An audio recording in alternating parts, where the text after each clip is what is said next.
The acidic rain of Kepler 442b hissed against the crystalline rocks as Maya Chen adjusted her environmental suit's filters. The toxic atmosphere made every breath a calculated risk, but the survey mission couldn't wait. Her team had been scouring this godforsaken planet for 3 weeks, searching for rare minerals that could power humanity's expanding fleet. What they found instead was far more precious. The distress signal had been weak, almost lost in the electromagnetic interference that plagued this world. Maya's enhanced hearing implants caught the frequency first, a low, keening wail that seemed to pulse with desperation. Against protocol, she'd separated from her team to investigate. Command would have her head if they knew, but something in that sound spoke to her on a level deeper than military training. She found the creature in a crater formed by meteoric impact, its iridescent scales dulled by pain and exposure. At first glance, Maya thought she was looking at some exotic mineral formation. The being was roughly the size of a house cat, with elongated limbs and wings that flickered with bioluminescent patterns. Its head was distinctly draconic, complete with small horns and large, intelligent eyes that tracked her movement with surprising awareness. The creature was dying. Maya could see it in the way its breathing came in shallow gasps, in how its wings had lost their luminous glow. Strange burns covered its body, not from the acid rain, but from energy weapons. Someone had hunted this being and left it to die. Maya knelt beside the creature, ignoring the warnings from her suit's AI about potential contamination. The being's eyes met hers, and in that moment, she saw something that transcended species barriers, a plea for help, tinged with the resigned acceptance of approaching death. Her scanner revealed fascinating data. The creature's cellular structure was unlike anything in Earth's databases. Its DNA contained sequences that seemed almost engineered, with redundant systems and repair mechanisms that spoke of an incredibly advanced evolutionary path. More intriguingly, the scanner detected neural pathways consistent with high intelligence, possibly exceeding human cognitive capacity. "What are you, little one?" Maya whispered, her voice transmitted through her suit's external speakers. The creature's head lifted slightly, and it made a sound, part purr, part harmonic resonance that seemed to bypass her ears and speak directly to her mind. Images flashed through her consciousness, vast cities of crystal and light, beings like this one soaring between impossible spires, a civilization that had mastered the very fabric of space and time. Then came darker images, ships bearing the insignia of the hegemony, humanity's greatest enemy in this sector. The Xenophobic Alliance had been systematically exterminating non-human sapient species for decades, claiming it was necessary for galactic stability. Maya had seen their handiwork before, but never up close, never personal like this. The creature was a survivor of genocide. Maya's medical training kicked in as she assessed the being's injuries. Energy burns covered 30% of its body, and its left wing showed signs of deliberate amputation. Someone had tortured this creature before abandoning it. The realization filled her with cold fury. She activated her field medical kit, designed primarily for human physiology but adaptable enough for emergency xenobiology. The creature didn't resist as she began treatment, seeming to understand her intentions. Its trust was absolute and heartbreaking. As Maya worked, she discovered the creature's remarkable biology. Its blood contained microscopic machines, not artificial implants, but evolved organelles that functioned like biological nanotechnology. These cellular mechanisms were trying to repair the damage, but they needed raw materials and energy that the creature's depleted body couldn't provide. Maya's supply of medical nanobots was limited, designed for human use, but she made a decision that would change everything. She programmed them to interface with the creature's own repair systems, creating a hybrid network that could bridge the gap between their biologies. The process was dangerous for both of them. Maya had to remove her helmet to make skin-to-skin contact, exposing herself to the toxic atmosphere for precious minutes while the nanobots established their connection. Her suit's emergency systems screamed warnings, but she ignored them all. The moment their nanobots merged, Maya felt the creature's mind touch hers. Not telepathy exactly, but something deeper, a sharing of consciousness that allowed them to communicate on a fundamental level. She felt its pain as her own, but also its wonder at her selfless act.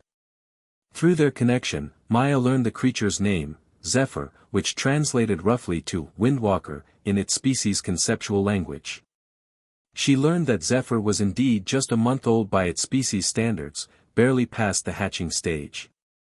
Its parent pod had been destroyed by hegemony raiders while fleeing their homeworld's destruction. Zephyr had been captured, studied, tortured for information about its species' technology. When the researchers realized it was too young to possess the knowledge they sought, they had discarded it like broken equipment. The casual cruelty of the act made Maya's hands tremble with rage. But Zephyr also shared something else, hope. Its species possessed knowledge that could revolutionize human technology, could give humanity the tools needed to stand against the hegemony's genocidal expansion. The child was young, but it carried genetic memories stretching back millennia, blueprints for technologies that could reshape the galaxy. As the nanobots did their work, Maya felt Zephyr's strength returning. The creature's bioluminescent patterns began to pulse with renewed vitality, and its breathing steadied. More importantly, the neural pathways that had been damaged by torture were beginning to heal. Maya's comm unit crackled to life. "Chen, where the hell are you? We've got hegemony ships incoming. We need to evacuate now." She looked down at Zephyr, who was now able to lift its head and fix her with those impossibly intelligent eyes. The creature made a sound that her suit translated as, "Thank you," but the meaning conveyed was far deeper, gratitude not just for medical aid, but for seeing it as a being worthy of salvation. "Can you fly?" Maya asked through their neural link. Zephyr tested its wings experimentally. The damaged one was still weak, but functional enough for short distances. Through their connection, Maya felt the creature's determination to survive, to honor her sacrifice by living. Another calm burst, more urgent this time. "Chen. The hegemony ships are scanning for life signs. They're looking for something specific. Move your ass." Maya scooped Zephyr into her arms, feeling the creature's surprising warmth even through her suit's insulation. The being was heavier than it looked, its bones dense with the same exotic materials that made up its scales. As she stood, Zephyr wrapped its functioning wing around her arm, not for support, but in what she realized was a gesture of trust and affection. They made their way back toward the extraction point, but Maya's suit sensors detected the approaching hegemony vessels. 3 destroyers, their hulls bristling with weapons designed specifically for hunting non-human life forms. Their scanning beams swept across the planet's surface like searchlights, seeking any trace of alien biology. Maya realized with growing horror that they weren't just randomly patrolling. They were specifically hunting Zephyr, tracking some signature that the creature carried. The young dragon was the last of its kind, and the hegemony wanted to ensure their genocide was complete. She found a cave system that provided shelter from the scanning beams, but knew it was only temporary. The hegemony had orbital superiority and all the time in the world. Her own team would have to leave without her if the situation became too dangerous. As they huddled in the cave, Zephyr's bioluminescent patterns began to shift, taking on configurations that Maya's suit AI identified as complex mathematical equations. The creature was trying to communicate something vital, something that went beyond their established neural link. Through painstaking effort, Maya began to understand. Zephyr was sharing the location of its species' greatest secret, a hidden archive containing the collected knowledge of a dozen extinct civilizations. The hegemony had been hunting for this archive for decades, committing genocide after genocide to prevent any surviving species from revealing its location. But there was a problem. The archive was protected by quantum locks that required specific genetic markers to access, markers that only Zephyr possessed. The creature was not just a survivor, it was the key to the greatest repository of knowledge in the galaxy. Maya felt the weight of responsibility settle on her shoulders. Saving one creature had become something far greater, preserving the collective wisdom of extinct civilizations and potentially providing humanity with the tools to stop the hegemony's expansion. The scanning beams grew closer, their intensity increasing as the hegemony ships triangulated on their position. Maya checked her weapon, a standard-issue plasma rifle that would be useless against their technology. But Zephyr had other ideas. The creature began to glow more brightly, its patterns shifting to configurations that made Maya's eyes water to look at directly. She felt power building through their neural link, not just Zephyr's natural abilities, but something far more profound. The creature was accessing genetic memories, awakening capabilities that had been dormant since hatching. Maya felt her own nanobots responding to some signal from Zephyr's biological machines. The two systems were merging more completely than she had ever imagined possible, creating something new and unprecedented.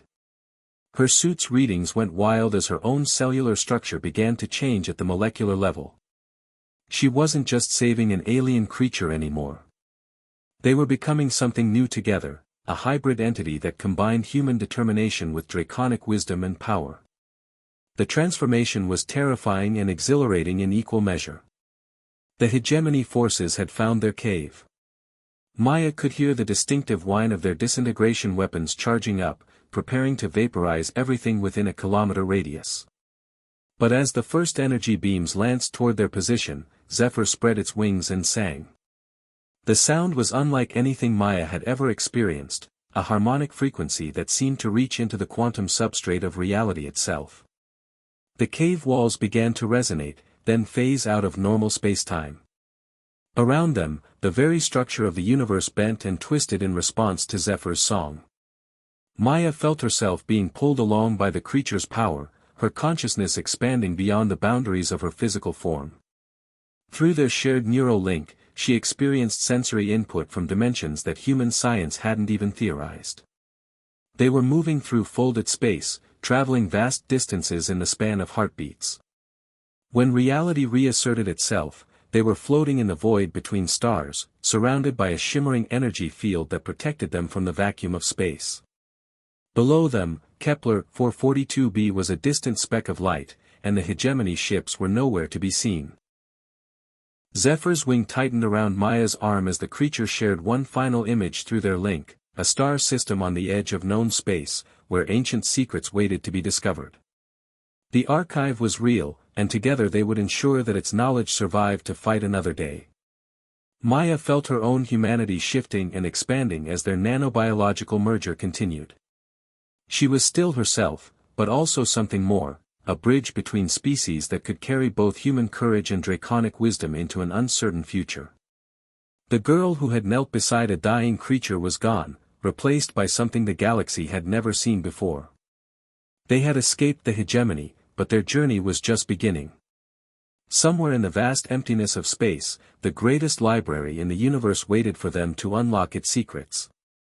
And Maya Chen, no longer entirely human but not yet entirely other, would make sure that the sacrifice of countless extinct civilizations would not be in vain.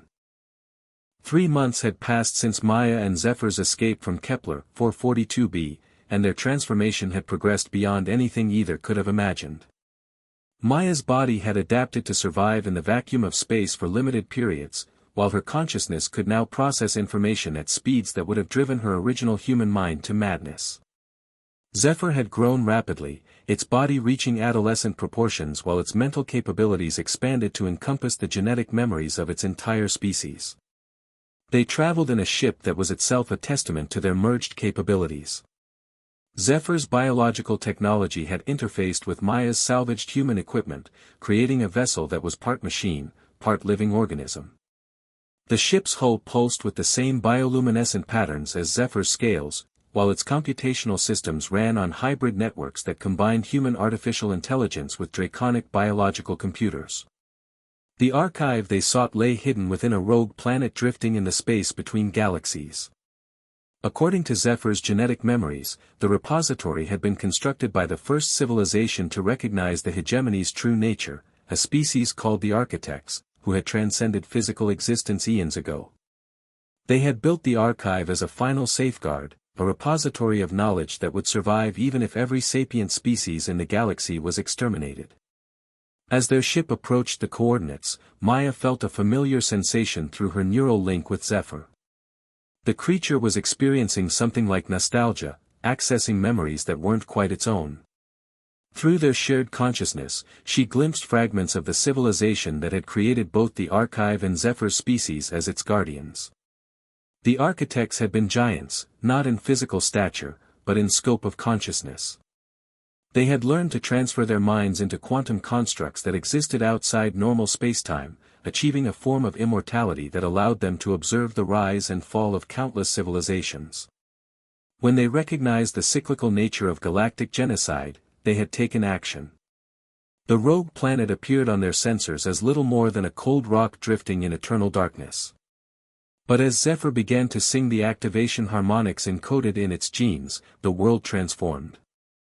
Crystalline structures erupted from the surface, growing into impossible configurations that hurt Maya's hybrid consciousness to perceive directly. The archive was awakening. Their ship was pulled into the planet's gravity well by forces that had nothing to do with conventional physics. As they descended through the artificially generated atmosphere, Maya saw the true scope of the architect's final work. The entire planet was the archive.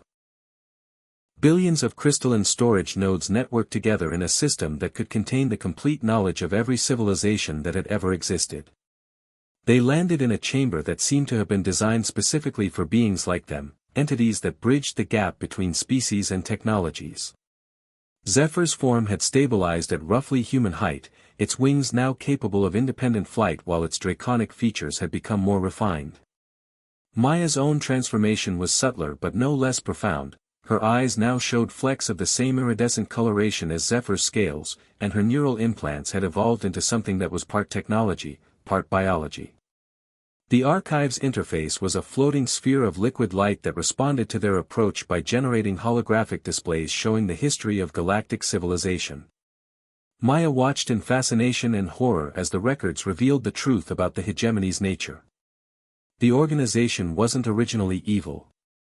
It had begun as a mutual defense alliance between species facing a common threat, a virulent form of artificial intelligence that consumed biological civilizations to fuel its expansion. The alliance had succeeded in defeating this threat, but in doing so had become convinced that any form of advanced intelligence posed an existential risk to galactic stability. What had started as justified paranoia had evolved into systematic xenocide. The hegemony's leadership had convinced themselves that only one species could be allowed to reach technological transcendence, and their superior military might made them the obvious choice. Each genocide was justified as necessary prevention of future conflicts. But the archive revealed something that even the hegemony didn't know: their success was temporary. The quantum equations that governed galactic civilization showed inevitable patterns of rise and fall. Species that achieved total dominance always eventually destroyed themselves through internal conflict or technological catastrophe. The galaxy's ecosystem required diversity to maintain long-term stability. Zephyr accessed deeper layers of the archive, areas that required not just genetic authorization but conscious integration with the storage system itself. Through their neural link, Maya experienced knowledge that spanned millions of years and dozens of extinct civilizations. She saw technologies that could reshape matter at the subatomic level, mathematical proofs that revealed the underlying structure of reality itself, and philosophical frameworks that could solve ethical dilemmas that had puzzled humanity for millennia. But with the knowledge came responsibility. The archive wasn't just a repository, it was a test. Species that found it would either use its contents wisely to prevent future genocides, or would become the next galactic tyrants themselves. The architects had built safeguards into the system, quantum locks that would activate if the knowledge was misused. Maya felt the weight of choice settling on her consciousness. She could use the archive's technologies to give humanity overwhelming military superiority, ensuring that Earth would never again face the threat of extinction. But doing so would inevitably turn humanity into the next iteration of the hegemony, perpetuating the cycle of genocide that had already claimed billions of lives. Zephyr shared her dilemma, its draconic wisdom tempering her human instincts for immediate action. Together, they explored alternative approaches revealed in the archive's deepest layers. The solution was complex but elegant. Rather than using the knowledge to achieve dominance, they would use it to create true diversity. The archive contained templates for resurrecting extinct species, not as they had been, but as they could become. Using advanced genetic engineering and consciousness transfer technologies, it was possible to create new hybrid beings like themselves, entities that combined the best traits of multiple species while maintaining individual identity and free will. Maya began to understand the true purpose of her transformation. She and Zephyr weren't just survivors of genocide, they were prototypes for a new form of existence that could break the cycle of conflict that had plagued the galaxy for eons. Their hybrid nature allowed them to access and understand technologies that were incompatible with pure strain species, making them ideal candidates to become the next generation of galactic guardians. But first, they had to survive long enough to implement their plan. The hegemony had detected the archive's activation and was mobilizing their entire fleet to secure its contents. Through the planet's sensory network, Maya watched as hundreds of ships emerged from hyperspace, their weapons charging for planetary bombardment. Zephyr's response was immediate and decisive. The creature began to sing, not the reality-bending harmonics it had used to escape Kepler 442b, but something deeper and more purposeful. Through their neural link, Maya felt the archive itself responding to the song, its crystalline structures resonating with frequencies that had been built into the planet's quantum foundation. The rogue world began to change. Its surface restructured itself into configurations that channeled and amplified Zephyr's voice, turning the entire planet into a massive harmonic resonator. The song that emerged was audible across multiple dimensions, reaching not just the approaching hegemony fleet but every sapient mind in the galaxy. Maya felt her consciousness expand as the song carried her awareness across vast distances. She touched the minds of humans aboard the hegemony ships, many of whom had never questioned the righteousness of their cause. She felt their shock and confusion as Zephyr's song conveyed the true history of galactic genocide, the cycles of extinction that had claimed so many civilizations. But the song carried more than just information, it carried transformation. The hybrid nanobiological systems that had evolved from Maya and Zephyr's merger were somehow transmissible through the quantum frequencies of the song. Across the galaxy, sentient beings found their cellular structure beginning to adapt, their consciousness expanding to accommodate new forms of perception and understanding. The hegemony fleet commanders tried to jam the transmission, but the song operated on principles that their technology couldn't interfere with. Some ships actually began to power down as their crews experienced the consciousness expansion, their perspective shifting from xenophobic fear to universal empathy. Maya watched through the archive sensors as the first of the hybrid transformations began to manifest. Human crew members found themselves developing enhanced neural pathways and improved cellular repair mechanisms. Alien prisoners held in hegemony detention centers began to regain hope as their own latent abilities awakened in response to the song. But the transformation wasn't universal. Some minds were too rigid to accept change, too committed to their existing worldview to embrace a new form of consciousness. These individuals experienced the song as an attack, their immune systems rejecting the nanobiological upgrades while their minds remained locked in their original patterns. The galaxy was polarizing into two distinct groups, those who embraced the hybrid evolution and those who violently rejected it. Maya realized that they had inadvertently triggered a new form of conflict, one that could be even more devastating than the previous cycles of genocide. Zephyr seemed to understand her concerns.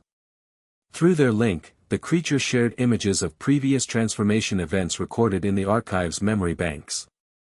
This pattern had occurred before, whenever a species discovered technologies that could reshape consciousness itself. The transition period was always chaotic, but those civilizations that survived emerged stronger and more unified than before. The key was guidance. The hybrid beings needed examples to follow, leaders who could demonstrate how to use their new capabilities responsibly. Maya and Zephyr were uniquely positioned to serve this role, their merged consciousness providing a template for how different species could coexist and collaborate.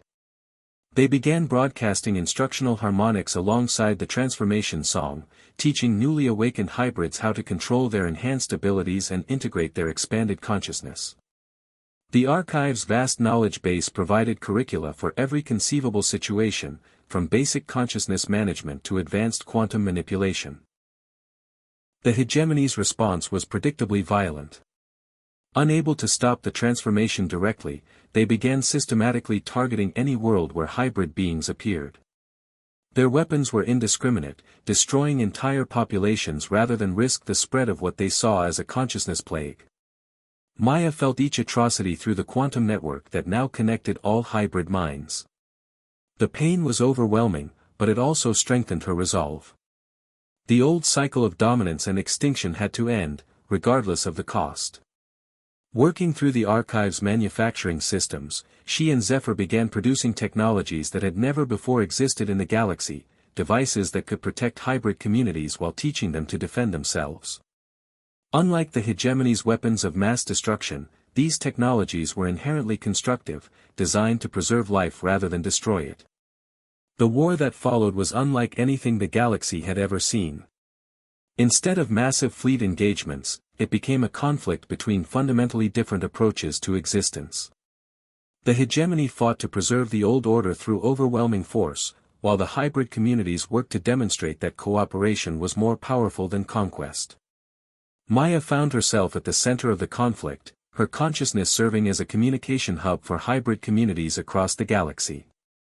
Through her neural link with Zephyr, she could coordinate responses to hegemony attacks while simultaneously teaching new hybrids how to use their abilities constructively. The transformation was accelerating. Each generation of hybrid beings was more advanced than the last, their capabilities expanding as they learned to fully integrate their merged consciousness. Some developed the ability to manipulate matter at the molecular level, while others learned to exist partially outside normal spacetime, making them nearly impossible for the hegemony to target. But perhaps the most important development was the emergence of true interspecies collaboration. Hybrid communities began combining the unique strengths of different species, creating solutions to problems that had seemed insurmountable.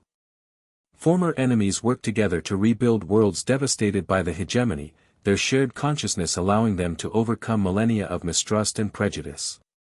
Maya watched with growing amazement as the galaxy began to transform into something unprecedented, a truly unified civilization that preserved diversity while promoting cooperation. The archive's deepest prophecies were being fulfilled, the cycle of genocide finally broken by beings who could see beyond the limitations of their original species. The end came not with a final battle, but with a choice. The hegemony's leadership, faced with overwhelming evidence that their cause was both futile and destructive, was offered the opportunity to undergo the hybrid transformation themselves. Some accepted, their consciousness expanding to encompass the perspective they had fought so hard to destroy. Others chose exile to the galaxy's edge, maintaining their original forms while agreeing to leave the hybrid civilizations in peace. Maya and Zephyr stood together in the archive's central chamber, watching as the crystalline structures around them began to dim. Their purpose was complete, the knowledge had been preserved and transmitted to those who could use it wisely. The archive itself was shutting down, its quantum locks finally satisfied that the galaxy was in capable hands. Through their shared consciousness, Maya felt Zephyr's contentment. The creature that had been left to die as the last of its species was now the progenitor of a new form of existence that encompassed all species. The sacrifice of countless extinct civilizations had not been in vain. As they prepared to leave the archive, Maya realized that her journey had come full circle. She had started as a human soldier following orders on a routine survey mission. Now she was something entirely new, a guardian of galactic civilization, a bridge between species and technologies that had seemed incompatible. But at her core, she was still the person who had knelt beside a dying creature and chosen to help regardless of the risk. That fundamental compassion, amplified and refined through her hybrid transformation, had become the foundation for a new age of galactic peace. The universe was vast and full of wonders yet to be discovered. Maya and Zephyr would explore it together, their merged consciousness serving as both guide and protector for the hybrid civilizations that would shape the galaxy's future. The age of genocide was over. The age of true cooperation had just begun.